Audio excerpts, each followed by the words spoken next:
Joan of Penthievre or Joan the Lame reigned as Duchess of Brittany Suajuri together with her husband Charles of Blois between 1341 and 1364. Her ducal claims were contested by the House of Montfort, which prevailed only after an extensive civil war, the War of the Breton Succession. After the war, Joan remained titular Duchess of Brittany to her death. She was Countess of Penthievre in her own right throughout her early life. Joan was the only daughter of Guy of Brittany, Count of Penthievre and Goëlo, the brother of Duke John III and Jeanne d'Arvaugour, Comtesse of Goëlo, the daughter of Henry, the Seigneur d'Arvaugour and Jeanne d'Harcourt. Through her father she became Comtesse of Penthievre in her own right, and established her ducal claims. War of the Breton Succession. Joan was one of the protagonists of the War of the Breton Succession. As the niece of John III, Joan was a possible heiress of the Duke.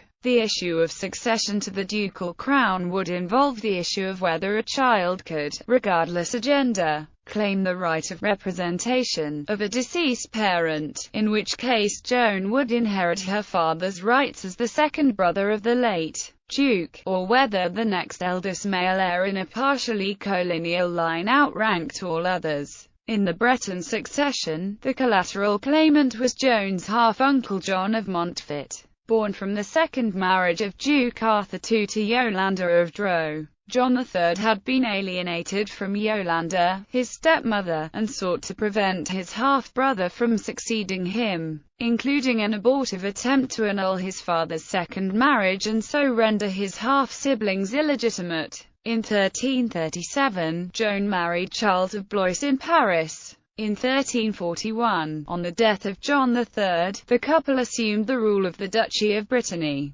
Charles having been granted permission to perform homage by King Philip VI by the Arrêt of Conflans on 7 September 1341. They appeared to be supported by most of the local nobility and administration. However, John of Montfort did not agree to let go of his own rights, and war ensued. When John died in 1345 in the midst of the Succession War, his wife Joanna of Flanders took arms to protect the rights of their son John against the party led by Joan and Charles. Joanna organized resistance and made use of diplomatic means to protect her family's position. After these initial successes, Charles was taken prisoner by the English in 1347. Thomas Dagworth was the official captor of Charles of Blois. He was released 9 years afterwards against a ransom of about 500,000 écus, and resumed the war against the Montforts. Charles died in the Battle of Auray, which determined the end of the war and the victory of the Montforts, leaving Joan a widow. Later life. The contest between the two claimants was then settled in 1365 by the First Treaty of Guérande. By its terms,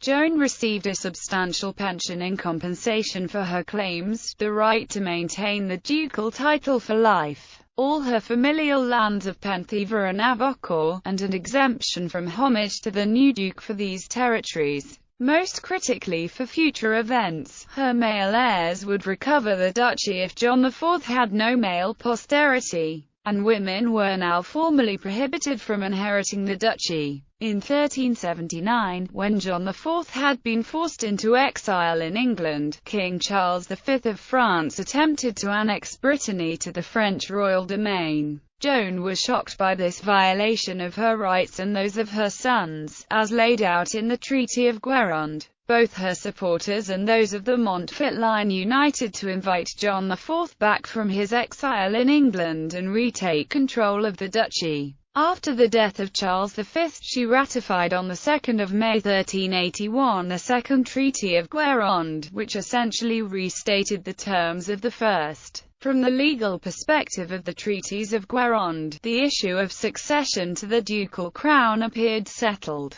although Joan's descendants provoked various conflicts with John IV and future dukes from the House of Montfort. Succession. Joan died on 10 September 1384 and was buried at the Church of the Friars Minor of Guingamp. Joan had lost the ducal title and powers of Brittany for her descendants, and despite attempts to reclaim the ducal crown, this loss was permanent. However, her descendants were appointed from time to high administrative posts in Brittany under the future kings of France. Her title and rights as Countess of Penthièvre were inherited, only to be lost from time to the Duke of Brittany as her descendants continued their conflicts with the House of Montfort. Children. Joan and Charles had the following children: Marguerite, married in 1351, Charles de la Cerda; Marie, Lady of Guise, married in 1360, Louis I, Duke of Anjou; John I of Blois-Châtillon, also known as John of Blois; Guy, Henry, Charles,